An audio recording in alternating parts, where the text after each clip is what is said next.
Hello everyone. It's Ian from Cromford Collector's Corner. I'm here today because it's a bit quiet in semi-rural Derbyshire, and I thought I've not actually done a little video on YouTube where I've talked about who I am and the business and what it's like, kind of how running a little business like this and how I got to this point and all of that stuff. So I thought I would take a little bit of time to tell you a little bit about me and about the business and about what it's like running a little semi-rural comic shop in the middle of nowhere. I'm Ian and I'm 50 years old, and I've done a lot of things in my life. I run a pub when I was 20. I've travelled a lot. I travelled a lot. I worked in travel and I spent like 8-9 years travelling, coming back, working, travelling, and I've been a lot of places. And then when I sort of had ticked that box, I went back to university. I did an archaeology degree. I became a professional archaeologist for a while, and then I got into working in heritage and museums. I've worked a bit in theatres, but eventually kind of got to a point where I was working as an art handler in a sort of major UK attraction, heritage attraction.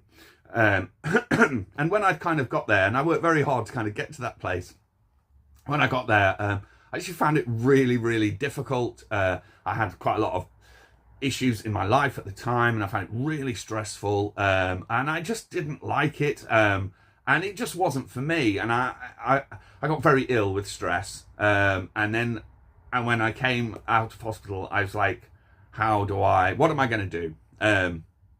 So it struck me that it was better to do something that I knew about rather than something that I had learnt about in my life. And what did I know about?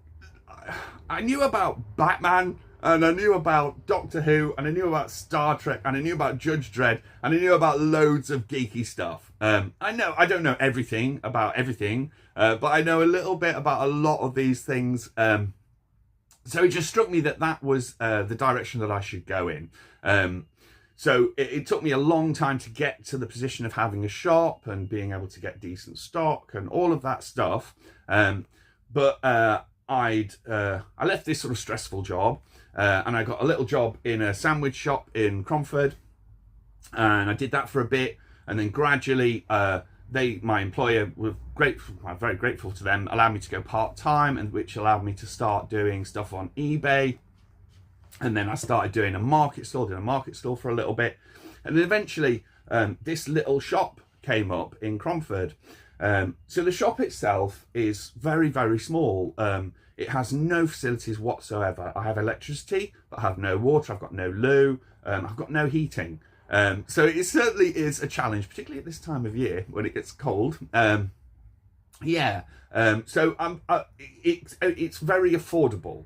And that is really the most important thing, I would say, if you are ever considering opening a little comic shop or a little small business, if you're going to be a sole trader with physical premises. Keep your overheads as low as possible, because you're going to need any money that you make to reinvest and to build your business. And that is what I've done over the 5-6 years that I've been doing this. So I started off with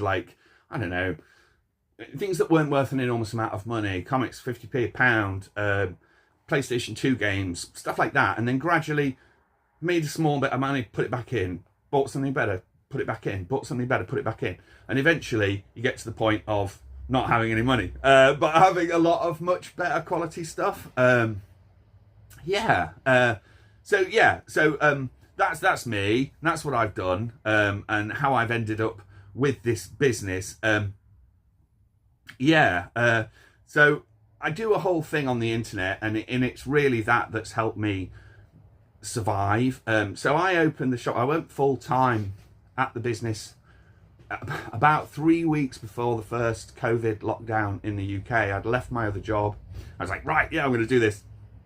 And then obviously it went massively wrong. So that pushed me to think of how I was going to survive as a business.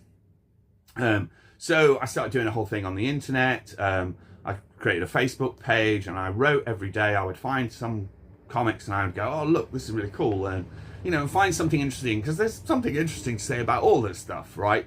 So I wrote a lot, and I acquired like a small following on Facebook, which sadly that original page got hacked last year. Was it this year? Anyway, so I then have to use my, ironically, my Dalek, my pet Dalek who sits outside. He has his own Facebook page, and so I'd created that because he's a person, right? But ironically, I've had to now default to using Dalek Zen page on Facebook. So if you ever need anything and you want to contact me on Facebook, contact Dalek Zen, Z-E-N.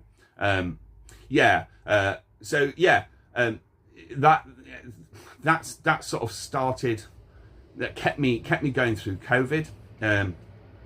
When kind of the lockdowns eased, the business started to gradually improve. Then we hit like war and all these other terrible things that have happened. But through the goodwill of a lot of my customers, I have survived, for the moment at least. Some days in this little shop, no one comes in. Okay, so the online side of the business, the Facebook side and the YouTube and all these other things that I do are incredibly important. Without sort of Facebook, I would not survive. So I also do, this was suggested to me, and that because I started to sit on quite a lot of stuff because I buy and sell. So I started to sit on quite a lot of stock.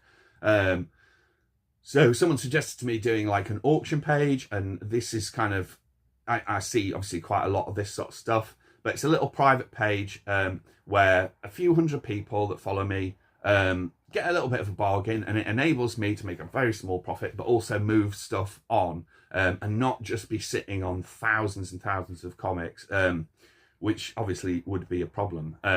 So what I've done over time is I started off with stuff that wasn't worth very much, and as I say, I've put it back in and returned it, and gradually improved the quality of my stock. Now, I don't have like Amazing Fantasy 15 in here or anything, but I have got to the point where I have got some really, really nice things. I've got some 60 Spider-Mans at the moment. I've got some really high grade Bronze Age stuff. I do have quite a lot of Silver Age stuff.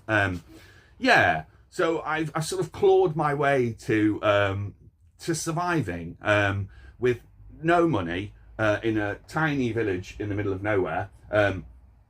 So it does have its challenges, but it's possible. So yeah. So I've put some notes here. Do I make a lot of money? No. I make some money and I survive, but a lot of the time, if you want to build a sole trading business, and in a way for me, it has to be sole trading, because if I take on someone else, all of my profit goes into that employee. And also, I'm not sure that I'm going to find someone that's going to know a little bit about everything that I do and be passionate enough. And if I was earning minimum wage or whatever, I wouldn't be bothered either. So it has to be a sole trading thing. But obviously, when you're sole trading, you basically, to improve the quality of your stock, so if you make profit, you've got to put it back in. So although you might be turning over quite a lot of money, the actual profit that you're making is quite small. Eventually, presumably, hopefully, you get to a point where you're selling things that are obviously of a much higher value, and you're starting to make decent money. But yeah, so I buy and sell all the time. There's a moral element to this business. Sometimes people will rock up stuff, they've been paid to already shift it, and so that's okay. But sometimes you'll get like a lovely old lady that her partner has passed away, and he has a a box of comics that's got crazy stuff in it. So I do turn stuff down. I have turned stuff down in the past, because I can't make a fair offer for it because it's outside of my financial reach. So I do. I mean, obviously, I'm going to say this, but I do like to think that I'm quite honest. I like to think so. But at the same time, I'm a business, so I need to, buy things as reasonably as I can and make a profit. But yeah, there's a moral element to the business. People sometimes ask me what I need to do, what I do on a day-to-day business, on day-to-day level. A lot of the time, if no one comes in, which does happen quite a lot, I'm always doing stuff. So those are the days, ironically, when I'm probably even busier, because I'm thinking, how am I going to make money today? And so that might be, I do a little post on Facebook, or I do a little YouTube video, or, I might have something that I know, I have a customer that likes, I don't know, something specific. And I think, oh yeah, I've got those. They might like those. I'll drop them a message. So I'm very fortunate that I have a small following of people on Facebook particularly that are great customers, and I do have people come regularly, and those people are really important to me. And as I say, I do this auction page that enables me to kind of shift some stuff, so that's good. So constant social media, like every day. I do this auction page on Facebook. When I'm not doing that, I am constantly bagging, boarding, grading and pricing up comics that I've got. It's a massive job. So because I kind of worked I worked with some expert level paper experts, I did start to get my eye in on grading comics, and it's very subjective, grading comics, but I like to, hopefully I'm fairly accurate with my gradings, and then obviously once you've graded a comic, you can then put an approximate, you can put value on it. So that's what I'm doing a lot of the time. I also do all my own packing and posting. So someone buys something through the auction page or on my other page, I'm like cutting card to fit around comics and packing them nicely, and getting all that stuff off. I always like to send things as I would like to receive them. So there's a lot of work goes into that side of things that is sort of unseen by most of my customers and followers and things. And although I do have an accountant, I do all my own accounts. So I keep all my receipts. I do all of that stuff myself, because I pay my accountant by the hour. So it's kind of counterproductive to get them to sit and count bus tickets or cash receipts or all of that stuff. So I do all of that, and then I send my information away, and that's and then I do all of that. Things that I enjoy about this business. So as I say, I don't keep a lot of stuff myself, but I get a massive buzz out of seeing it. So at the moment I've got some 60 Spider-Mans. I would never come across that stuff in my normal life. I didn't do this as a living.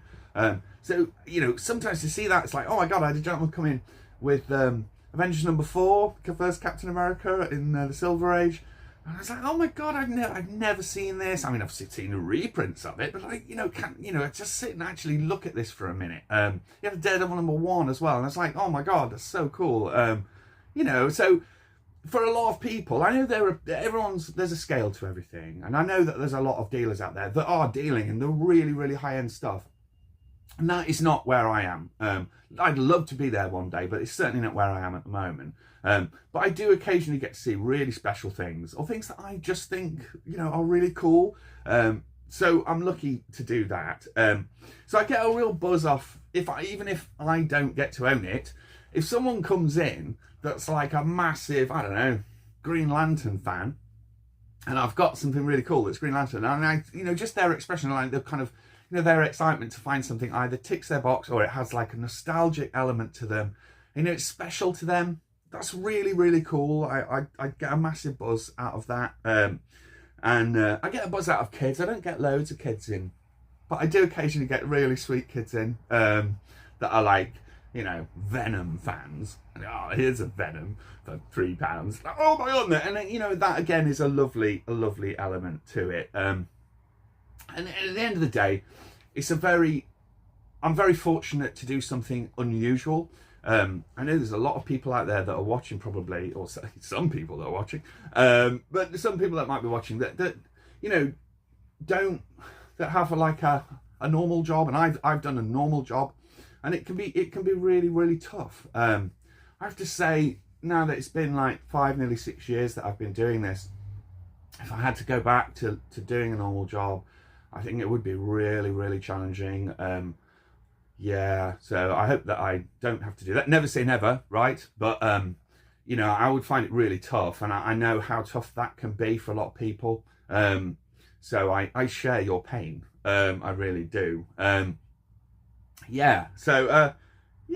I'm very fortunate to do what I do. I love it. I genuinely love it. And I love, one of the things about this business is, if you do like geeky stuff, the truth is, the vast majority of people that I meet, and I mean like 99.9% of people that are into this kind of thing, are really lovely.